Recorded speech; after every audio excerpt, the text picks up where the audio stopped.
Hey, everybody, it's Eddie from Tokyo. This is your cryptocurrency update from Japan. And well, there's a lot of buzz going on Twitter. Yeah, it is mostly from this comment that was made by the Ripple CEO, Brad Garlinghouse, when he was asked a question about the plan for IPO. And it took place in a private closed sponsored session at Davos at the Belvedere Hotel. It was hosted by Philippa Leighton-Jones. She's a prize-winning editor who has been at the Wall Street Journal for nearly 7 years. She's good. And let me just tell you about that quote. It was published in the Coin Post here in Japan, and you can see that when Mr. Garling was asked about the plan for IPO, he said that it is highly probable that cryptocurrency and blockchain companies will be IPO'd one after another in the next 12 months. And we will not IPO as the first company, but will not be the last. And we expect Ripple to be on its leading side. It is the natural evolution of the company. Well, when Ashish Burla then tweeted out a recap of what was said, it just sent everybody in Twitter into some interesting conversation. But there is two other things that have happened at Davos that I want to cover. And that is just, yes, I'm going to go back to the IPO. But the second point that I think is worth mentioning is that the World Economic Forum put out a 20-page framework guide to help the central banks in each country determine whether the CBDC, the central bank digital coin or digital currency, is appropriate. And it helps the banks get up to speed quicker on this subject. No doubt their head is spinning because it has changed so quick. So it breaks down the advantages and the disadvantages. It does not support or disagree with the issuance of the CBDC. Now, am I surprised that Ripple and XRP were mentioned in here?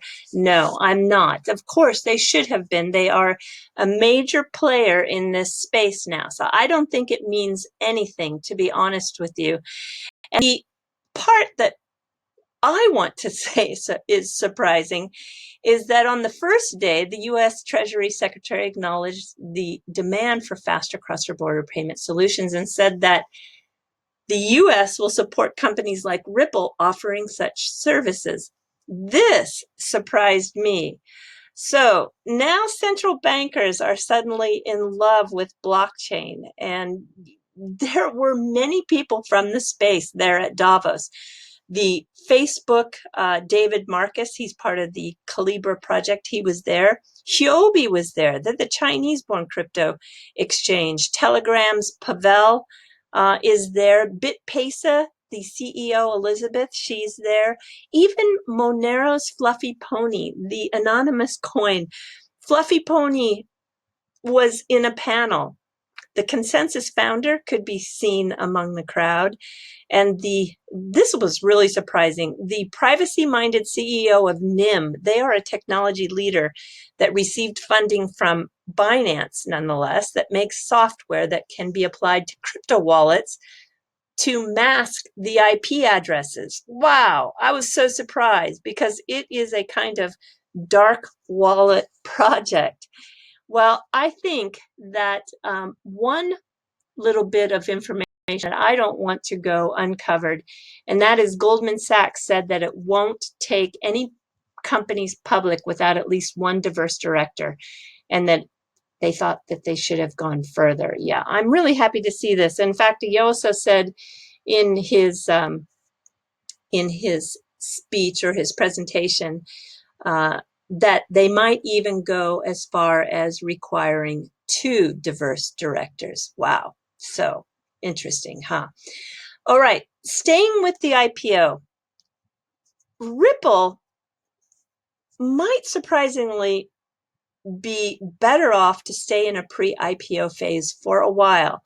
You have fewer regulations, scrutiny, and financial reporting obligations, because the public companies, that reporting is just very strict. Secondly, preparing for the IPO is expensive. Thirdly, a public company is at risk of a hostile takeover. But I know that the shares of Ripple are basically illiquid. And yes, you can find them. They are sold on the secondary market, but to buy and sell is very difficult. You usually have to be an accredited investor, and the founders are locked down by their vesting restrictions. And of course, the investors who have put money into the company are really looking for a way to become liquid as well. One of the secondary market platforms for access for pre-IPO tech companies is EquityZen. Ripple is on here. I am part of their wish list for the Ripple. I have put in to be notified when the stock becomes available. There is tons of that kind of stock on this site. There's Monzo, which is a digital bank platform, Udemy, Sprinkler. They are a company that just took a Ripple executive from them. Payoneer is on here, Discord, Medium, Stripe, TransferWise, Reddit, Emerger. They are a Ripple Spring invested company. Blockspring, Tezos is on here, Kraken, Stellar, Coinbase, Abra, just tons of different companies that will probably be on track for an IPO. So how many crypto companies will, or crypto related companies will go public? Well, there have been numerous announcements just in the last few weeks. We have Silvergate Trading, we have Bitcoin Suisse, the big miners Canaan. There's Banksa, which was Binance's first fiat gateway partner. There are many, and don't forget One Connect. They are owned by Ping An. They are an SBI-backed software company that 99% of Chinese banks use. So sometimes these private companies are under pressure from their original investors to go public. This gives them that liquid return. And also employees might be antsy to unload some of that equity because you can't pay rent in San with restricted stock. So when the market is at an all-time high, which it is right now, many think that the timing is good. By the way, I want to remind you that 2019 was a horrible year for tech IPOs.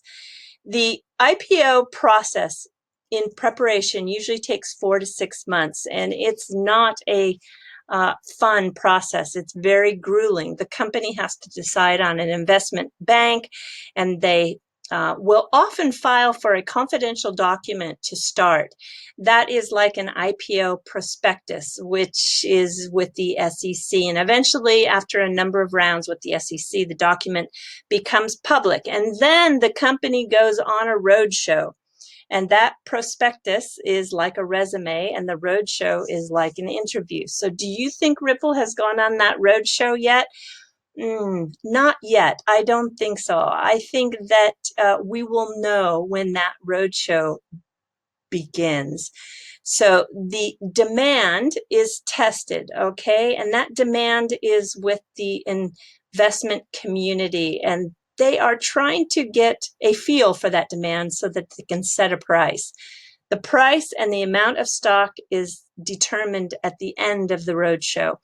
Typically, 85% of the company's shares are sold to institutional investors. It's a big amount, isn't it? And there is one thing for sure, that being public means you are live under a microscope. And that is very different from what Ripple is used to. One of the best sources for looking at what is involved in an IPO is this Price Waterhouse Cooper PDF. It breaks down the reality in 36 pages. You have the underwriter, which typically gets a 5 to 7% fee. There is an external auditing fees that have to be paid. There's legal fees. There's financial reporting. The internal controls have to change. That is a big deal. Of course, the registration fees, and then the time of the CEO and the board members too significantly increased because it's all part of investor relations. These are just some of the processes that takes place. So the big question that I'm getting right now on the backside of Twitter is, will Ripple and an IPO be good for XRP? So first, understand something. XRP makes Ripple more than just a software company. I have said that over and over again. But do also understand that there is great value in the payment rails. And these rails, should they become the standard, allow for various payment methods. Domestic payments, online or with a mobile app like MoneyTap. There's the domestic and international intra payments that can use the rails with the CBDC. Then, of course, there's cross-border payments with XRP or without. So the point is, there is a lot of value going on here.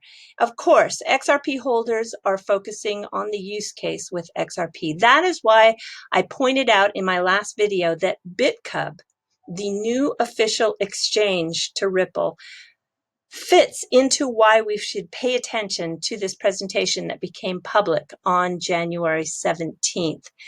Here is that screen from the presentation, and you can see that there are 7 banks in Thailand that will use the services of BitCub to transfer fiat currency through the crypto exchange and then have access to the vault, to the actual wallet, and to remittances. So this is, I think very, very important. Why also? Well, not only just because it's one of the ways that these piles of XRP are out there around the globe providing liquidity, but this Thailand corridor is big. So you can see here that the current numbers of remittance flows going back into Thailand is 6.7 billion. And this is as of 2017, so I'm sure it has even grown since then. US, Germany, Malaysia, Australia, and Japan, those are the top 5 originating countries. So the demand is there, and the new breed of fintech companies are real. They are providing this service to the major banks so they can streamline their business, save cost, and stay relevant in payments. So do I think that the central bank digital coins are going to go away? No, I don't. Why do I say that? Here is an announcement from the Bank of England released on January 21st. They have a new project with a use case along with the Bank of Japan, the European Central Bank, Sweden's Riksbank, and the Swiss National Bank. And then on January 22nd, we have this announcement. It comes from, oh, I messed myself up. It comes from Hong Kong and Thailand. They are going to pilot a distributed ledger technology for cross-border payments with a CBDC. And this is with R3 as a technology company. And I got to go back to, compare flights to Honolulu. Yeah, I'm going to Hawaii in a couple of weeks. Let me get back to my main page here. Okay, I am moving to the last announcement that I want to point out, which happened on the 23rd here in Japan. This is about Mitsubishi, and this is the largest bank in Japan. They are awaiting the new president, Mr. Kamizawa, and he is the man behind the MUFJ coin. He's been instructed to take the bank digital. He is not giving up on his digital coin at all. So here's my point. These announcements are going to be continued options, all right? The different solutions are going to occur all at the same time. So can the Ripple rails become standard? Yeah, quite possibly. Is it going to be the only option? No. Does an IPO give XRP a showcase? You bet. A very bright showcase, one with searchlights. Will the leadership of Ripple change? Possibly. both strategy and people. Will we know more about XRP? Absolutely. In-depth reporting on the details is not an option. Will the price go up? Again, the more piles of XRP held to facilitate liquidity, the impact it has on the supply, which feeds demand, which moves price. Nothing on that has changed. I feel it is just the same, okay? So it's just not an easy one-line answer to what will happen to XRP when Ripple IPOs. Not if, but when. Okay, and I have one last comment, and that is there is only one swap you can count on, and that is the new XRP USD swap and the delisting of BitMEX up and BitMEX down contracts. So they are going to announce a Quanto swap. This will be as of February 5th, 2020. We should hear in the next 24 hours about more of the details. You can follow that on the BitMEX blog. Okay, everybody, we are jumping to the fluff.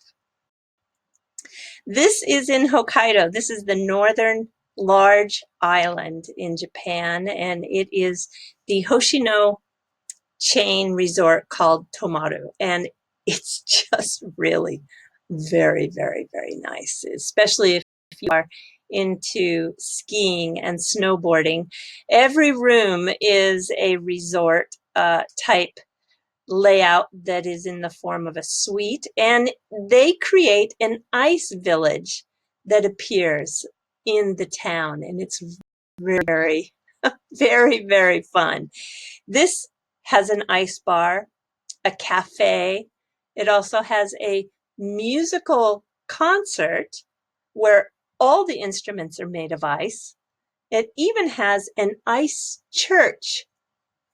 Look at this. This ice church is for a winter wedding. You can find an ice slide, a skating rink, and of course, you're going to find an ice hotel. And this is, yeah, maybe not my style. I'll show you my style. That is the new open air ice hot spring bath. That is my style. So if you think this looks fun, yeah, put it on your bucket list. This is, I think, one of the places in Japan to see if you come in the wintertime. Okay, everybody, do take care. Sayonara for now. Bye-bye.